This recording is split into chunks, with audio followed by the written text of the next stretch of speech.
it all has to do with speed? Which is, Acceleration equals force over mass.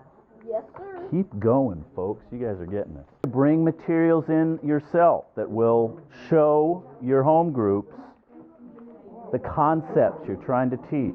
Give examples of gravity, acceleration, free fall, terminal velocity, inertia, action force, reaction force. Okay, Newton's second law of motion. You ready? The acceleration of an object depends on the mass of the object and the amount of force applied. True. Is that the simplest way to say that? What? Yes. What? I bet you could come up with a more simple way of Wait, saying say it again. You ready? Okay. The acceleration of an object depends on the mass of the object and the amount of force applied. Oh, okay, so. A equals F over M. But what does each of those stand for? Acceleration over force, or acceleration equals force over mass. And when force is over mass, what's that? The force that you're applying to something. Is what? The force over mass. So if we write that as a mathematical formula, what math are you doing? Division? Yeah. So what's being divided by what? Force is being divided by mass. Keep going with that. You guys are doing well. You did jigsaw grouping with an adapted vocabulary self-collection strategy in there as well. Tell us, let's start with what class this was and the grade level. It's 8th grade science, and 8th grade science is physical science. Okay.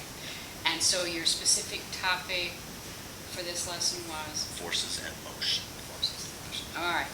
How many years have you taught? This is my 16th year of teaching. Wow. Have you always taught 8th grade or middle school? I've always taught middle school, but all grades, 6th, 7th, 8th, every subject. Okay. Well, I'd like to start with, let's focus a little on the jigsaw and then we'll come back and get the SS. What part of the jigsaw strategy did you think was really good, and why do you think made it good? I've always been a fan of group work. I love watching students learn from each other, and the benefits that I've seen over the years are great. They tend to speak in their own vernacular, and they can get things across that I've tried to get across.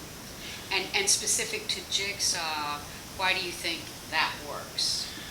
Ownership, because, and I don't know if you heard me, but I reminded every group that their home group is relying on them. They're not going to be looking at the portion they're dealing with, so they need to go back to that group with the information necessary. And I noticed that you had them in their home groups do a quick scan so that everybody has a complete overview of the chapter before you sort of home in on their Yeah, I didn't used to do that, but then I found, I tried it once on a whim a couple of years ago. I said, just look over the whole the whole chapter. Mm-hmm. And what I found was when they got back to their home groups and were being taught, I actually heard a couple students say, well, what about this? And without them looking at the whole picture, they couldn't do that. Yeah, that's really good. I think that addresses some issues that people have brought up about jigsaw grouping. So, well, what, if anything, on the jigsaw part of the lesson would you do differently? What, if anything, do you have questions about?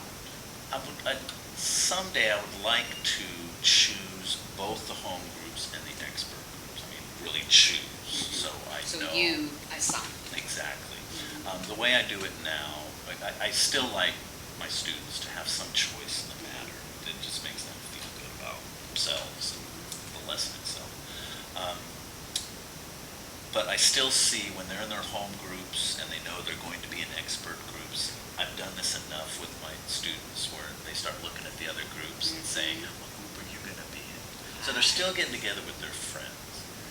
It's worked out pretty well. I rarely have instances where you just get one expert group, they just don't do anything because all they're doing is socializing. Somebody's going to be in there. But the home groups I choose very carefully. You go get them expert groups and others that you spend a lot of time with. Right. Helping. Have to keep them on track. Yeah, but it generally does work It out. generally does work. Do you find, as you sort of grapple with that issue, do you ever have to deal with status issues? oftentimes kids who are not higher status sort of get shunted aside, or do they get, because of social things, get sort of included in the group? It happens.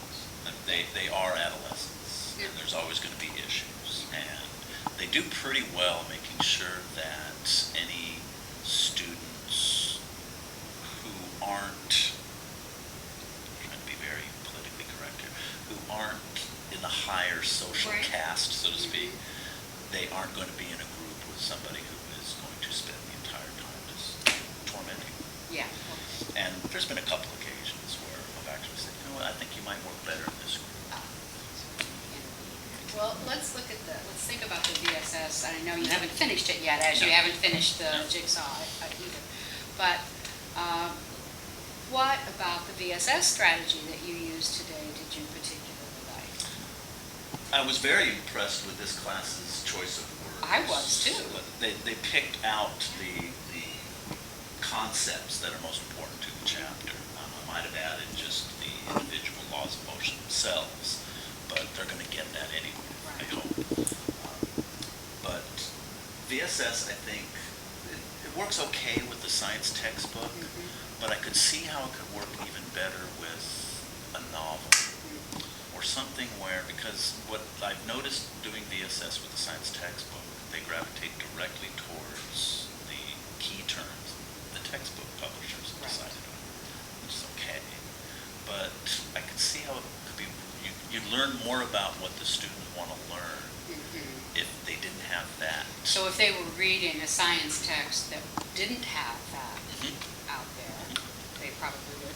The other way you could look at that is that they're learning to pay attention to the, so that's a study Yeah, strategy yeah. that says, hey, pay attention to these words that folks are saying, they're important. Right, at least I should be happy that they're noticing the Absolutely. key terms. Absolutely, Exactly. Yeah. It's a absolutely. way for them to focus on what's important. Absolutely, and so that then when you follow it on, you can then have their definitions of those very important words that are supported by what's in the book and not exactly what's in And that's what I plan on doing with Yeah, that'd be once they're wonderful. done, actually, once they get into their home groups, the first thing they're going to do is, as a home group, come up with, books closed, definitions of those words. Okay, so they've had enough time to work with the material that they can do that.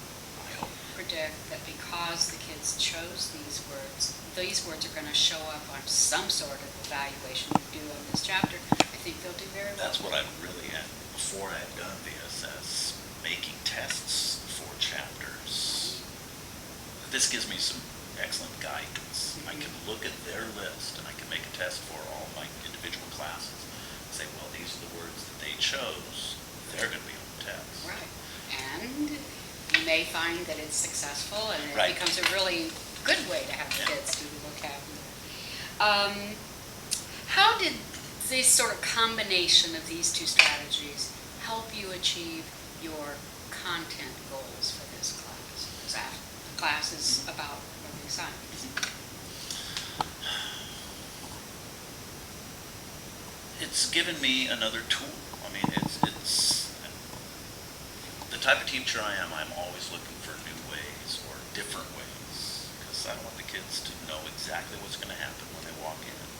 I know they get enough of that when they go to many other classes, which they need. But I like them coming into my class going, what's going to happen today? So the more tools I have to get to those content goals, the better. And they hear me teach quite a lot, so let them teach each other. Yeah, that's very nice. Anything else that you'd like to say about the strategies that you used in the kids and the whole lesson? Looking through the book, it was just so beneficial because, again, back to the tool chest that I'd like to fill up, it just gave me more tools to use. And, after 16 years of teaching, I never want to get stale. All right. And this is a great way to keep me going. So I just love the opportunity to force myself to focus even more. Well, I that's guess you good. could say. Yeah. Well, good. Yeah. Thank you. Well, thank you very much. Oh, very much.